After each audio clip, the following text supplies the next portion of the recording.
I've been in Chennai now for 13 years. I moved here from Bombay when I joined IFMR Capital, which is currently called Northern Art Capital. Love the city and decided to start Vivriti here. Vivriti has been now a 6-year journey. We started in June 2017.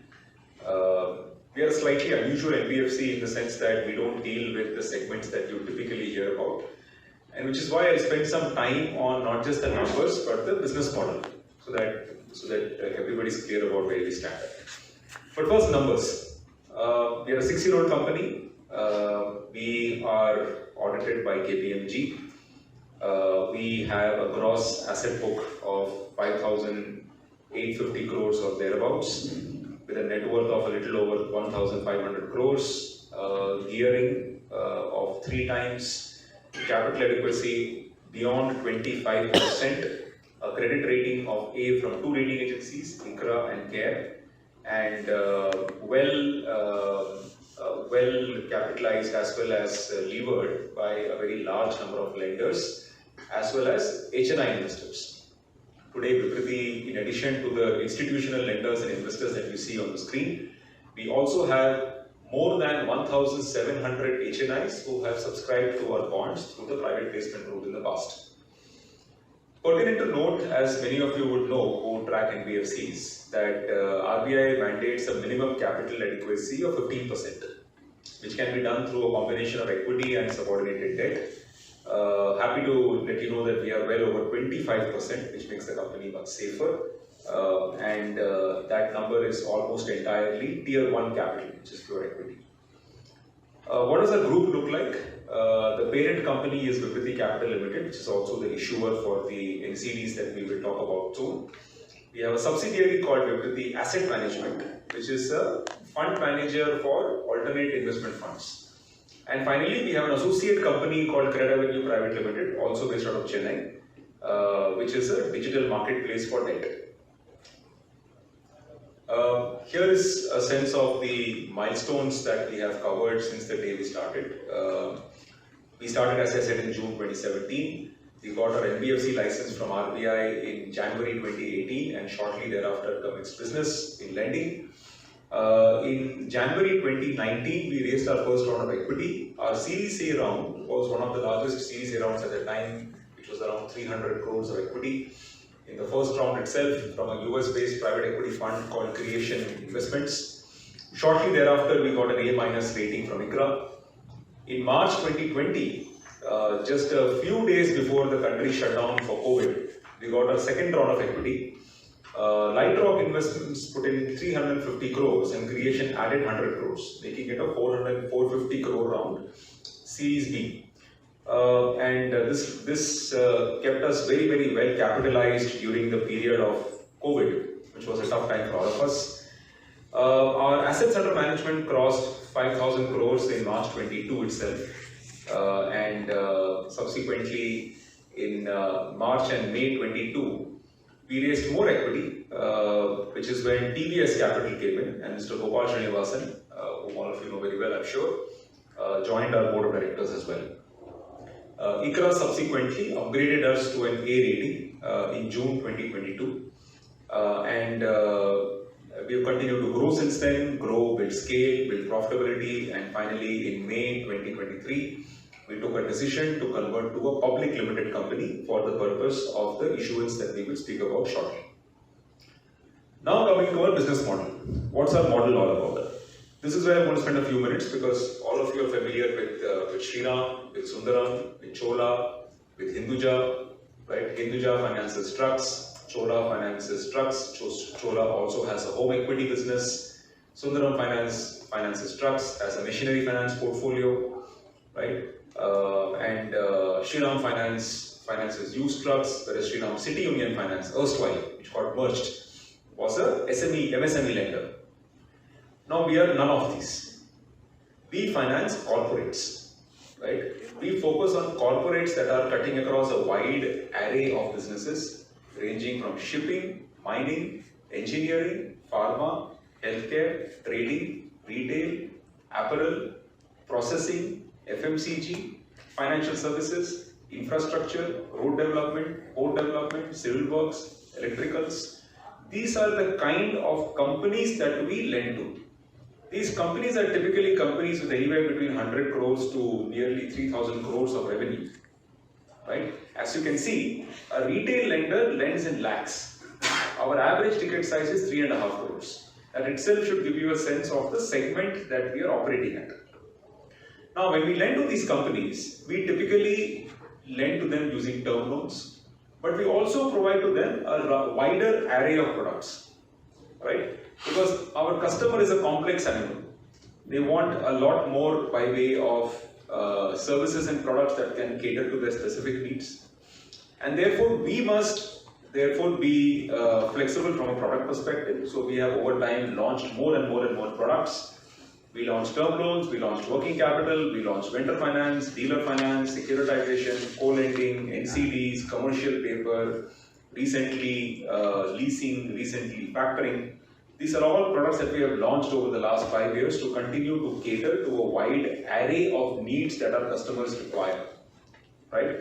Our ticket size is an average of 3.5 crores. There is a wide range, and our tenure of lending typically is in the range of 2 years. Does not go beyond 4 years, but we are here to be a term loan provider to the mid-corporate space. This is the nature of our business. Now, how have we done on metrics for the company? First and foremost, our lending rates are in the range of 14%. Our borrowing cost has consistently come down. Last year, however, given the way the repo rate went up by more than 200 basis points, but we went up only by 24 basis points from 10.29 to 10.53. And therefore, the spread between our lending rate and our borrowing rate has expanded every year in the last 3 years. Right? Here is how our growth has panned out. Our growth has happened with a very clear focus on profitability. The book has grown from 1900 to 5800, which is roughly 3x. But the profitability in the same period went up from 30 to 129, which is more than 4x. Which gives you a sense that our profits are now building rapidly as our business is scaling up. This also shows up in the return on asset, gone up from 2.3 to 3, and return on equity, which went up from 4.1 to 8.9 over the same period. Right? Along this way, as I said, it has been my focus to maintain the company safe and ensure that we are well capitalized. So we have consistently raised equity, as I mentioned a short while ago. We currently stand at a little over 1,600 crores of net worth. This is as of June end, and our capital adequacy continues to be 26%, just a little above 26%, which is well above what the Reserve Bank of India requires of us. Headline financial metrics, many of these numbers we have covered in the previous slides, so I will not spend too much time. But one number which I think is extremely important, which all of us who look at financial services will know, which is the gross non-performing asset. If you can see FY21, FY22 and FY20, 0.3 and 0.3. Right? So this has been a portfolio that has been maintained well over the last several years, and as a result, we have continued to indicate quality to every investor who looks at us, and that should give a lot of comfort to your readers. From a plan perspective, while I will not be in a position to comment on where we expect to reach, etc., but here are the 5 areas where we want to invest into. The first is technology. Right? Technology is a very significant part of our roadmap. We have a large technology team in Chennai at our head office. We intend to invest significantly on enterprise technology, which is important for us in product development and making sure that from a credit, data, early warning signals perspective, we have significantly invested. Products, as I said, my customer base is complex, their needs are varied, so we continue to invest in newer products. ESG, environment, social and governance, it's not a buzzword for us. Last year, we created a proprietary ESG risk rating tool. We today measure our clients on an ESG risk rating scale. We advise them on sustainability and impact. Liability, a lot of work has gone into this. Today, we access money from private sector banks, public sector banks, foreign banks, small finance banks, NBFCs, mutual funds, HNIs, international investors. So practically almost every category of the market has been tapped, and we'll go one step further with the upcoming public issue of debentures. Finally, enhancing brand awareness. It's very important for us that our customers know us, because at the end of the day, we are a pan-India player, we are a multi-sector player, but we are still a 6-year-old company. And therefore, investing in brand development and outreach is very important for a company at our stage. We have done a lot of work in strengthening governance and leadership within the board. Namrata Kaul not only is an independent director who's been with us since 2018, she also now currently serves as the chairperson of the board. Anita has joined us after a long career in private equity, HR, and financial services. Other boards that she's on includes Reddington in Chennai, IDFC as IDFC's holding company, and Shantanu Paul he's an IIT Madras alumnus, Maryland computer science and PhD. Currently runs his own startup that is partly owned by the National Stock Exchange, and these have given me significant guidance in the last several years. You will recognize Mr. Gopal Srinivasan on the board of the company, along with representatives from Lightrock and Creation. Our team is also very well set. I am joined here by my Chief Financial Officer Srinivas and my Chief Treasury Officer Parth. Our team is now very well set with people with decades of experience in the areas that they're working with us on, and leadership positions are fully filled. Finally, coming to the issue, why are we doing this? We believe that this will represent a significant opportunity of diversification for the company in terms of where we raise debt capital from, as well as allow us to improve our cost of funds over time. This is also a segment that has supported NBFCs like ours, much larger NBFCs like ours, throughout the last decades.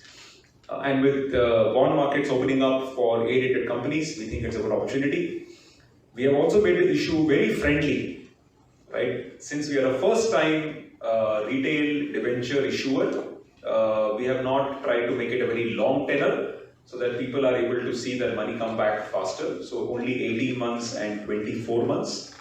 And within that also, we have given plenty of options: monthly coupon, annual coupon, quarterly principal redemption. Multiple options have been given to make the issue very flexible for our investors.